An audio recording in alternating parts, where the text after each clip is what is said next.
Yeah, this is the vision in action, so to speak, and there's a lot of action. And there's a lot of action. What I love about it, it's not your typical kind of walk through, grab a pamphlet. It's immerse yourself, right? Like take the time to actually be engaged, be active, and hopefully take away some really meaningful nuggets that you can take back into the world.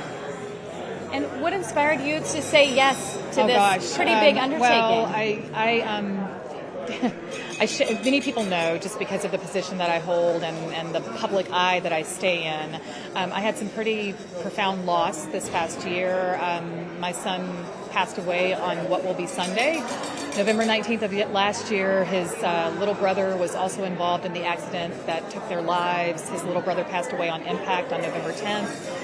And honestly, when we were going through that time as a family, I just can't express enough the outpouring of love that poured into us. And when my son was in the hospital for those 9 days, I started to keep a list, and I called it KJ's Army. I was hoping to be able to, I was hoping for a different result and to be able to show him just all of the people that came to support him and to support us. And I am still awestruck by that. It was love in action, and it was immediate.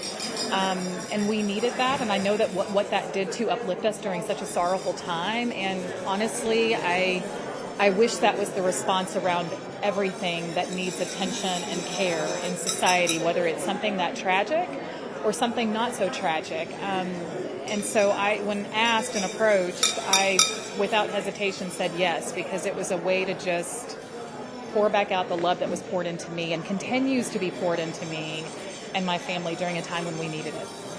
And there's certainly a lot of love. You can feel it at the festival. Oh my gosh, this is like the best space on the planet to be in. I mean that sincerely, and I hope that it is infectious. I hope that it grows year after year, and not just for this time, but it's a continuum, right? Like we just continuously feed this type of energy into each other in every way that we can, whether it's something as significant as this, but we all have an influence, a circle of influence, a way that we impact the world just in how we live our daily lives, how we interact with friends and family, how we interact with strangers.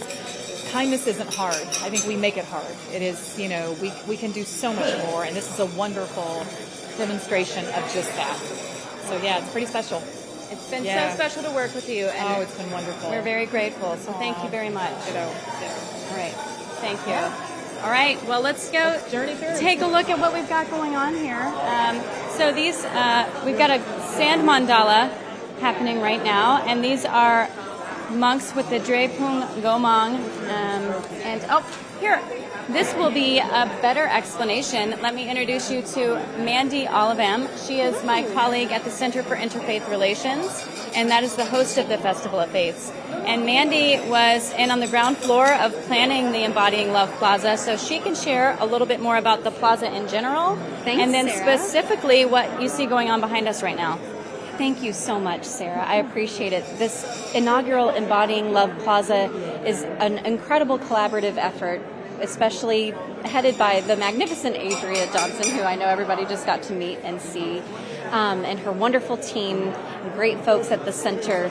We have so many different nonprofit organizations and religious communities in Louisville represented here today at the plaza. And the whole hope is that this is an interactive, engaging opportunity for people to take what they've learned and heard in the morning sessions, where they're listening to these great spiritual teachers grappling with big spiritual questions and faith questions and questions about how do we embody love, coming down into this plaza and seeing examples of that, seeing opportunities to do just that.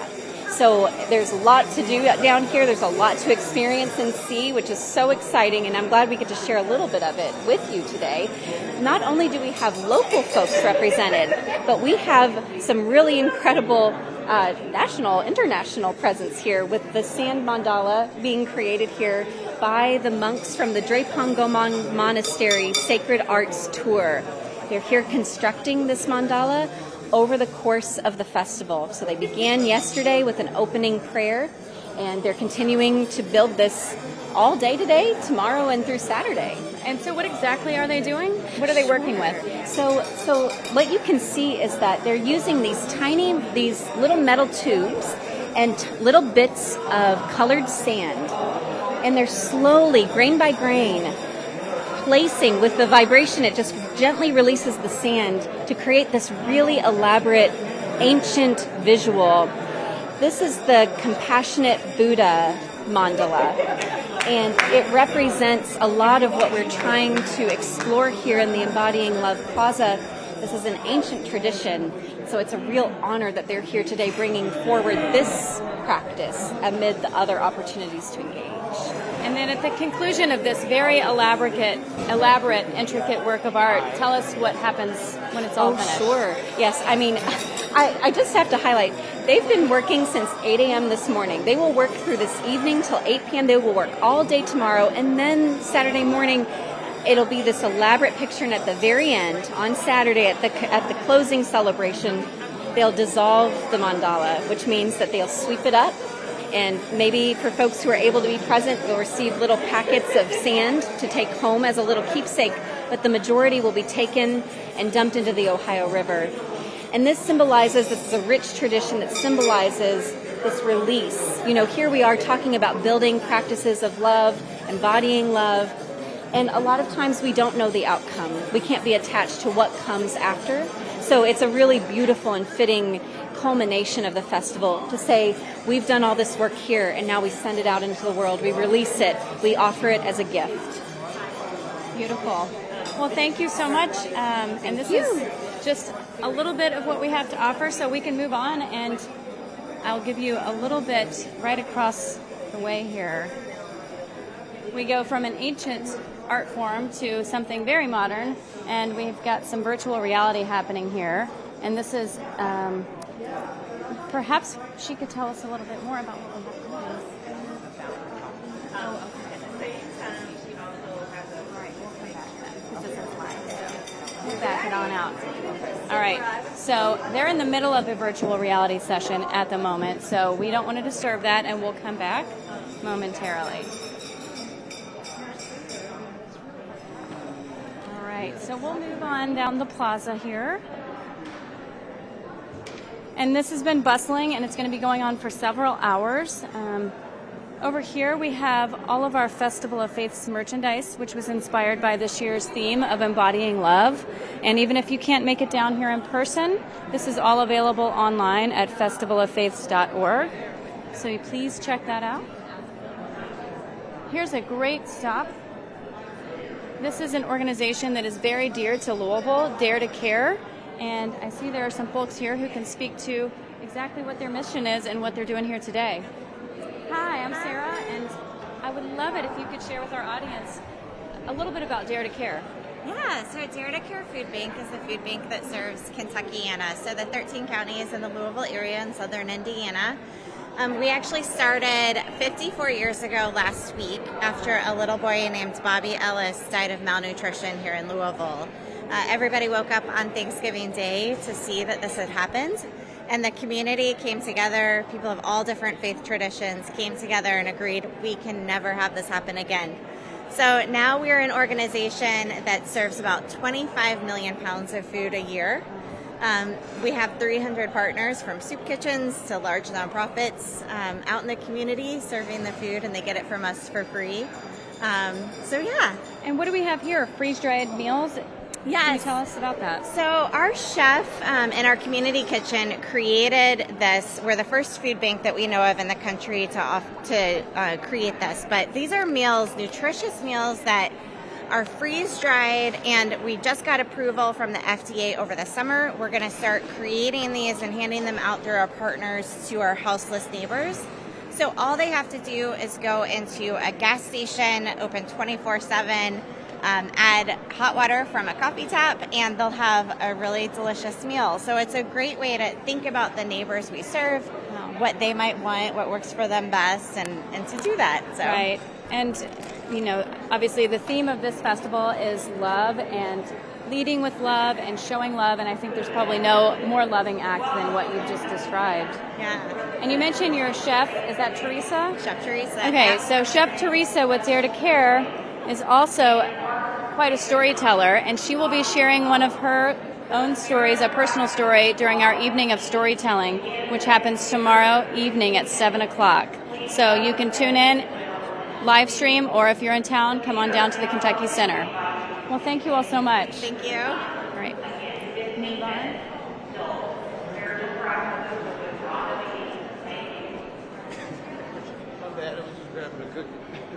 All right, and so we'll have different presenters coming in and out over the next 2 days. Some aren't here at the moment, so we'll check back tomorrow. But here is one that we definitely want to stop and learn more about. This is an elaborate demonstration put on by the Sisters of Charity of Nazareth, and it's called a cosmic walk. And you can actually, I can tell you a little bit, but then we'll speak with them in a minute. The center there is representative of the Big Bang.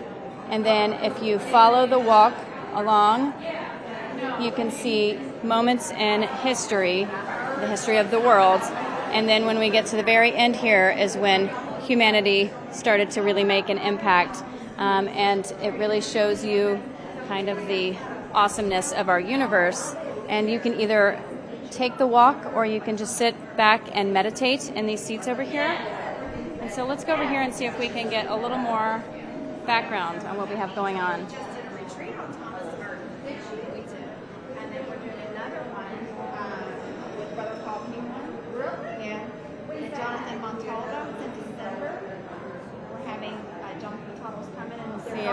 They're coming to our property, but they're... If you have a moment, could you share with our live stream audience? I gave the background that you conveyed to me earlier about what we've got going on with the Cosmic Walk, but I was hoping you could provide a little more detail. Well, the large candle in the middle represents the Big Bang. And so then as you walk the Cosmic Walk, each candle represents an event within the universe story that happened. And so you get the feel of how long this took to come about. It's only until candle 14 that humankind stood upright. And so the immensity of time, and we believe that the divine caused the Big Bang. Right.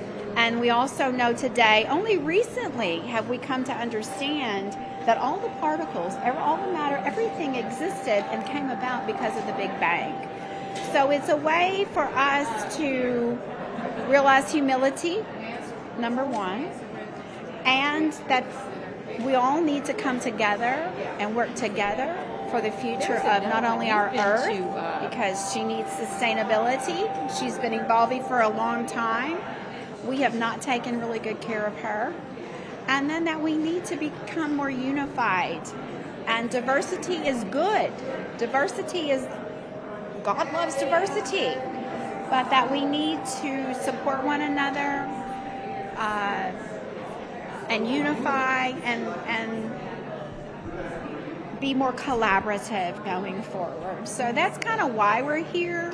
The mission that we feel called for with the Nazareth Retreat Center and the Sisters of Charity of Nazareth is for sustainability and care for the earth, and for all people, whatever their spirituality is, that we're all in this together. And we feel like the Cosmic Walk helps to get a visual feel for that. Absolutely. I mean, it is remarkable when you point that out, where Yes. human beings are such a tiny, tiny blip on the radar. We are. It really is mind-blowing. So have people been interacting and They doing have. the walk? They have. Even some of the presenters have done it. Excellent. So, and I've gotten lots of positive feedback from, and it's one thing to say, okay, the Earth, the Big Bang happened, or what they know today, let's put it that way, 13.5 billion years ago. Right. It's another to look at that visually and see when you walk it how really long ago that was.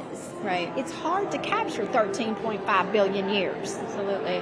And so how did the Sisters of Charity of Nazareth decide on this project? How did you become involved with this? Well, they put this together for their General Assembly. They are in 6 countries, and so they came in June from all over those countries to come together, and they do teach the universe story, which in our tradition, Pierre Desjardins kind of talked about that.